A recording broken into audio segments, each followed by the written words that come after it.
Hi everybody, welcome. And as always, thank you for spending your time with me. Okay guys, the story has been all over every South African newspaper. So now that it is in the public domain, I can legally tell you what happened near my home on Friday. More or less, because I am already being harassed and threatened. It really is a very bad situation. Dragon Man was on first aid duty at the school and my daughter left to fetch him. I went to the bathroom all at about 4:45 in the afternoon. I switched the kettle on before I went to the bathroom. So coming out, I was standing in front of the kitchen window. From there, I can see about 2.5 houses down the road to my right. But we have a fairly high wall between us and the other neighbor to the left. So once a person or a vehicle passes our gate from the right to the left, I can't see them anymore. Our house is also situated deep into our yard. So I saw this kid running, but it looked like he was heading across the empty road reserve towards the school. But then on the other hand, it did look like he was running for his life and not just exercising. Within a second or two, a grey or silver truck came charging up the road and nearly stalled in front of our gate. Now, I thought it was a bit odd, but took my coffee and went to my room, where I was indeed busy working. From there, unfortunately, I cannot hear a thing in the road passing our house, not even if someone is at our gate, because like I said, our house is so deep into the yard that we are minus one house away from a fairly large road on the other side. However, it stuck with me, so much so that I told my daughter about it when she got home, and she said that she saw some kids at the cafe down the road trying to give a dog some water when she left. Anyway, all was clear, nothing to see when she got back home, so we carried on with our lives. The following morning it all exploded all over Facebook, and the neighbor on the other side of us, looking out on our right side, even sent me a link to the video. Now, as most of you would know, we have had an issue with our one neighbor on the right side almost since we moved in. Well, to be truthful, he disappeared for a while shortly after we moved in, and we soon found out that he was in prison, but no one would tell us what for. Anyway, he was back soon enough, and our trouble started. During his absence, we caught his one tenant abusing some stray dogs, hitting them and throwing half bricks at them.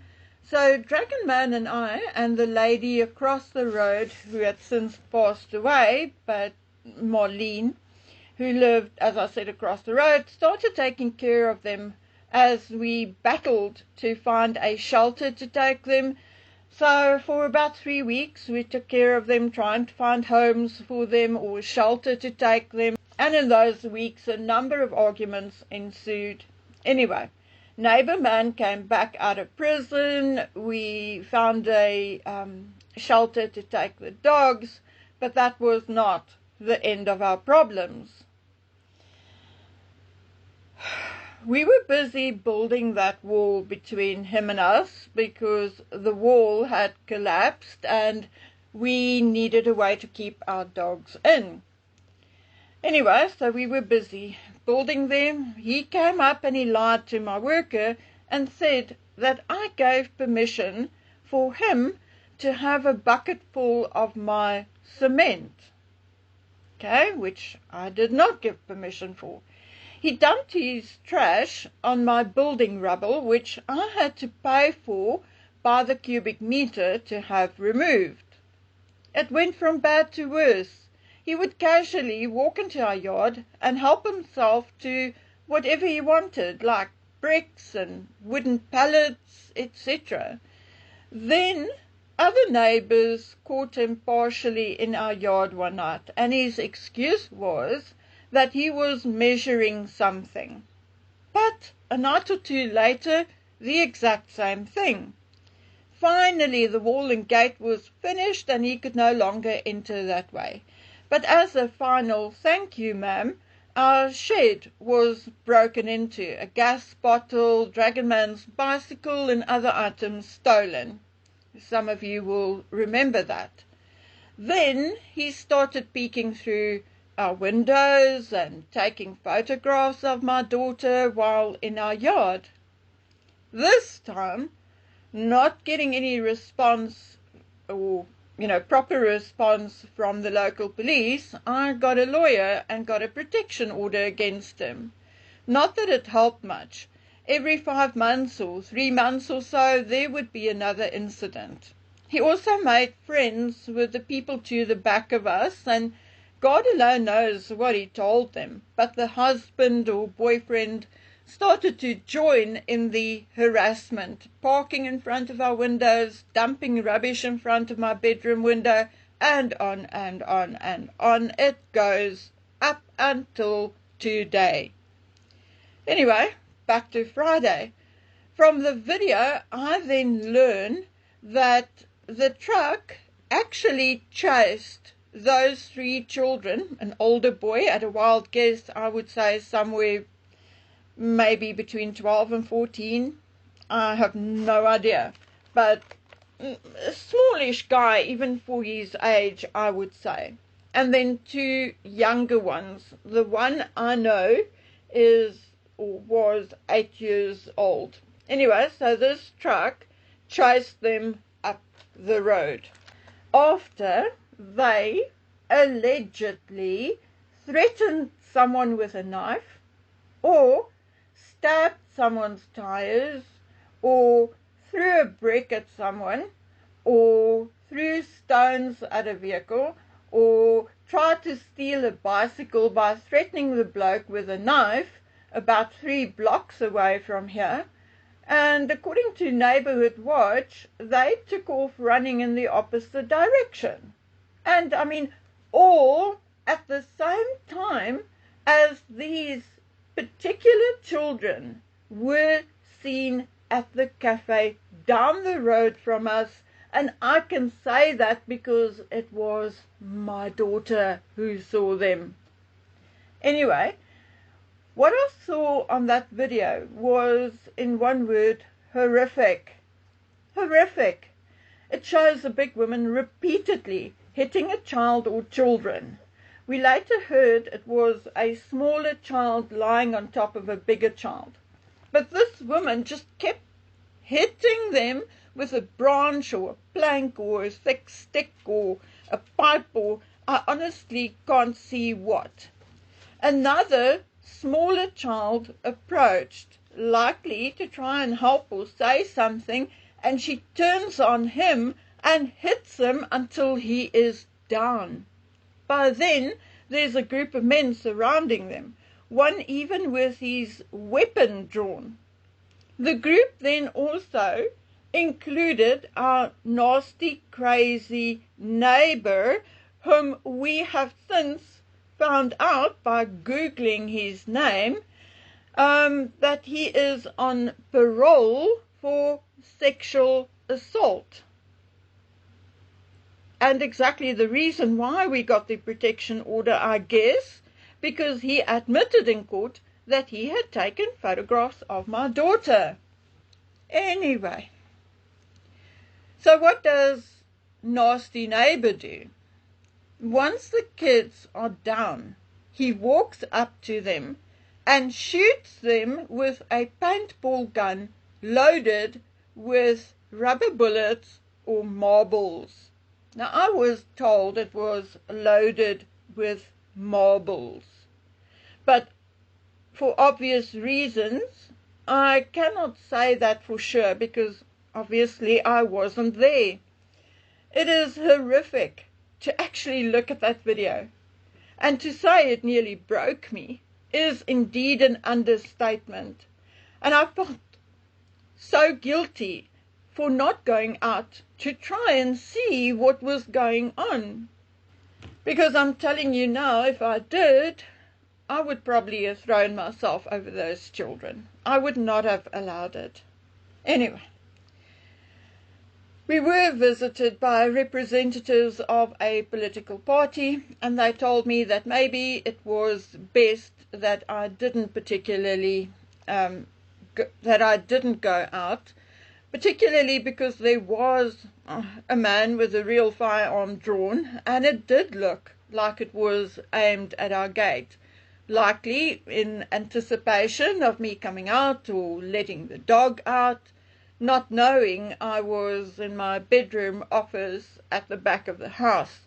Alternatively, he was pointing a firearm at children. Anyway, there was a point where people from our neighborhood were asked whether we could identify the people in the video. Now, of course, I could identify our neighbors, so I did. As a result, I'm now being harassed and bullied and threatened because neighbor had been arrested, and it sounds like his parole on the previous case had been revoked. The woman, whom I don't know at all, was also arrested, and both are currently in jail awaiting their parole hearing on Monday the 23rd. Okay, so why am I being threatened? Well, firstly, it is an election here in South Africa, and it is becoming a huge race and political issue. Why? Well, because the children were brown and the adults white. And guys, I'm sorry. I'm so sorry. But you touch a child, or an animal, in particular a dog, and you bring out the worst in me. The quiet introvert turns into a demon, and I don't care whether the dog is a pavement special or purebred, or the child is white, brown, orange or pink. I don't care what the child did either. There are ways to deal with it which does not include hitting or shooting children. We are not the backwards country people make us out to be.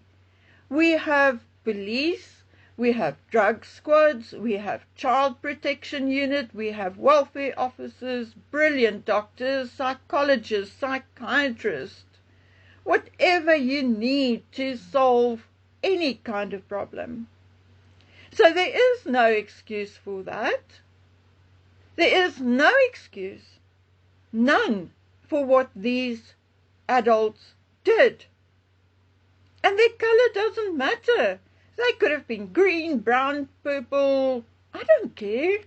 I don't care what color they are, and I don't care what color these children are. What is right, and what is wrong. What makes it worse now is that people from other towns and cities are weighing in on Facebook, coming up with all kinds of stories, even posting photographs taken of children on the Cape Flats with a gun, trying to convince people that those were the children in this particular case. Unfortunately, the people doing that are Caucasian white people who are doing this, who are not even from our town, and they're obviously doing it in an effort to, one, try and protect the two white people whom they don't know from Adam, and purely because they are white, and secondly, obviously, because they are trying to stir an issue here in our town so they could entertain themselves by watching the fallout on television. I mean, what an adventure! How exciting if two groups of people would start fighting in our town.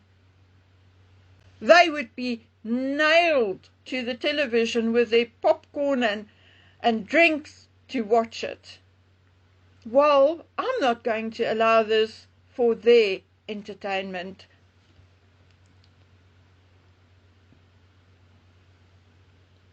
And of course, I won't be quiet. I cannot even look at the photographs of those children's bodies. In no place, under no circumstances can that be defended, whether you are in South Africa or America or France or Germany or I don't care. Not here or anywhere else in the world can that kind of action be defended. And like I said, I don't care the color of the children or the perpetrators.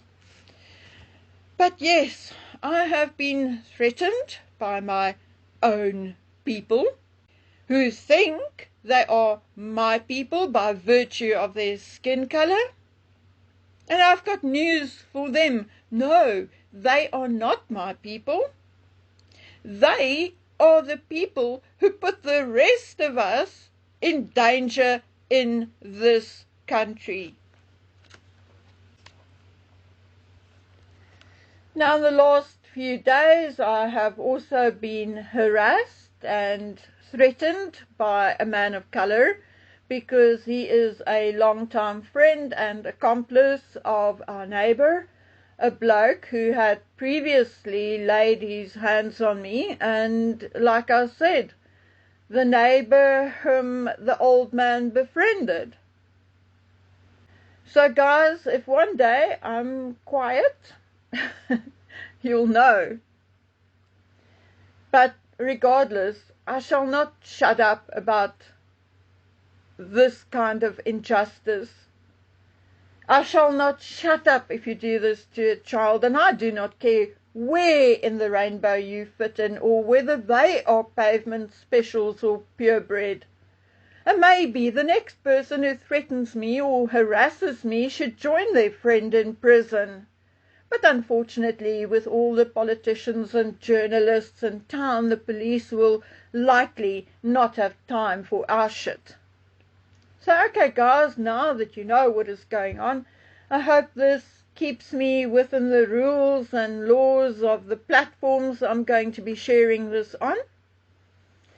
I'll also mention that photographs are from social media and newspapers, thus public domain, and I do not mention any names, although legally I could, as they have already been charged and arraigned.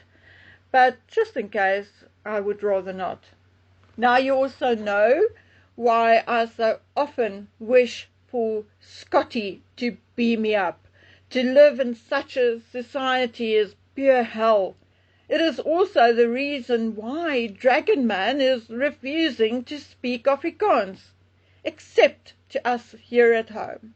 He just wants to be his own person, not Afrikaans or English or Zulu or white or brown. He says he will be happy to be classified an alien. And so would I. Maybe I should paint myself grey and go around talking bitty bitty bitty bitty beep. Okay guys, and on that note, let me go and wash the filth off me for the 10th time. I will be back soon enough with a video on a different topic. So until then, please take good care of yourselves and stay safe. Bye.